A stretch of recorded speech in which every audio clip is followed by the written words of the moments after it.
আমাদের মাননীয় অর্থমন্ত্রী তার বাজেট বক্তৃতা জুলাই গণ অভ্যুত্থানের চেতনা বাস্তবায়নের কথা বললেও আমরা দেখতে পাই মাঠ পর্যায়ে বিএনপির অনেক কাজই জুলাই স্পিরিটের সঙ্গে মেলে না। মাননীয় স্পিকার, এখানে জমি দখল, অফিস দখল, বেপরোয়া চাঁদাবাজি চলছে। জুলাই স্পিরিটের বিরুদ্ধে বিএনপি যা করছে তার মধ্যে উল্লেখযোগ্য হলো যে ইতিমধ্যেই তারা 56টি উপজেলায় জেলা পরিষদের প্রশাসকের নামে অগণতান্ত্রিকভাবে নির্বাচনে পরাজিত কিছু ব্যক্তিদেরকে তারা দায়িত্ব দিয়েছে। একই সাথে মাননীয় স্পিকার, গত 11 জুন সরকার দেশের 8টি নগর উন্নয়ন কর্তৃপক্ষের 1 বছরের জন্য চুক্তিভিত্তিক বিএনপি দলীয় কিছু নেতাকর্মীদেরকে সেখানে নিয়োগ দেওয়া হয়েছে। তাহলে জুলাই স্পিরিটের যে মূল চেতনা ছিল রাষ্ট্র সংস্কার, রাষ্ট্র মেরামতের, সেই চেতনা কোথায়? মাননীয় স্পিকার, বিএনপি শুধুমাত্র জুলাই স্পিরিটের সঙ্গেই চেতনা বিরোধী কাজ করছে না, বরং তাদের ঘোষিত 31 দফার বিরুদ্ধেও তারা অবস্থান নিয়েছে। মাননীয় স্পিকার, বিএনপির যে স্লোগান ছিল সবার আগে দেশ, এই স্লোগান দেখে জনগণ এখন বলছে আসলে সবার আগে দেশ এটি তাদের একটি স্লোগান মাত্র, এটি তাদের মনের কথা নয়, বরং এই স্লোগান হয়ে গেছে এখন সবার আগে বিএনপি, সবার আগে ক্ষমতা।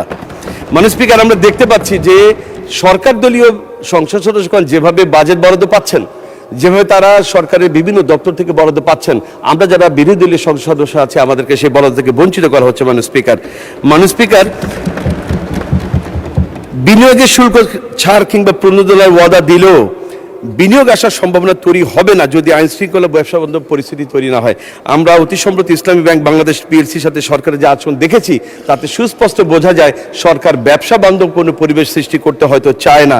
একই সাথে তারা একটি হাসপাতালের ব্যাপারে যে আচরণ করেছে মাননীয় স্পিকার, একটি সুষ্ঠু তদন্ত বাইরেই তড়িঘড়ি করে একটি হাসপাতালের লাইসেন্স তারা বাতিল করেছে, যেটা মনে হচ্ছে যে মাথা ব্যথা হওয়ার কারণে মাথা কেটে দেওয়ার সামিল। মাননীয় স্পিকার, এখানে একটি বক্তব্য আমি বলতে চাই, মাননীয় স্বাস্থ্যমন্ত্রী কিছুদিন আগে একটি বক্তব্য ফেসবুকে ভাইরাল হয়েছে মাননীয় স্পিকার, সেখানে মাননীয় স্পিকার আমাকে একটু সময় বাড়িয়ে দেবেন, সেখানে ভাইরাল হয়েছে মাননীয় স্পিকার, সেখানে তিনি বলেছেন কোট আনকোট, তিনি বলছেন আপনাকে হাত জোর কইরা কই কোন রকম ইলেকশনটা পার কইরা দেন, ইলেকশনের পরে দেখবেন কি রূপ আমার।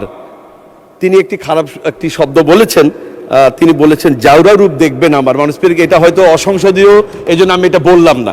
তাহলে জনগণের মনে এখন প্রশ্ন দেখা দিয়েছে, তড়িঘড়ি করে হাসপাতাল লাইসেন্স বাতিল করার মাধ্যমে মাননীয় স্বাস্থ্যমন্ত্রী তার সেই রূপটি দেখালেন কিনা। মাননীয় স্পিকার, আমি আমার এলাকার কিছু কথা বলতে চাই। মাননীয় স্পিকার, আমার নির্বাচনের সময় আমার নির্বাচনের ওয়াদার মধ্যে দুটি ওয়াদা খুব প্রথম সারির দিকে ছিল। একটি ছিল পিরোজপুরকে একটি অর্থনৈতিক অঞ্চল হিসেবে ঘোষণা করে আমাদের শিল্প কলকারখানা স্থাপনের মাধ্যমে কর্মসংস্থান সৃষ্টি, এবং আরেকটি ছিল পিরোজপুরে রেল লাইন নেওয়ার জন্য। মাননীয় স্পিকার, আমি মাননীয় প্রধানমন্ত্রীকে ধন্যবাদ জানাই। আমাদের নির্বাচনের আমার যে ওয়াদাটি ছিল, যেটি আমি জাতীয় সংসদে আমার 71 বিধিতে বক্তব্যে বলেছিলাম, আমার সেই দুটি দাবি পূরণ হয়েছে। পিরোজপুরকে অর্থনৈতিক অঞ্চল ঘোষণা করার জন্য একটি পাস হয়েছে এবং রেল লাইনে যাওয়ার ব্যবস্থা হয়েছে। এই জন্য মাননীয় প্রধানমন্ত্রীকে আমি ধন্যবাদ জানাচ্ছি।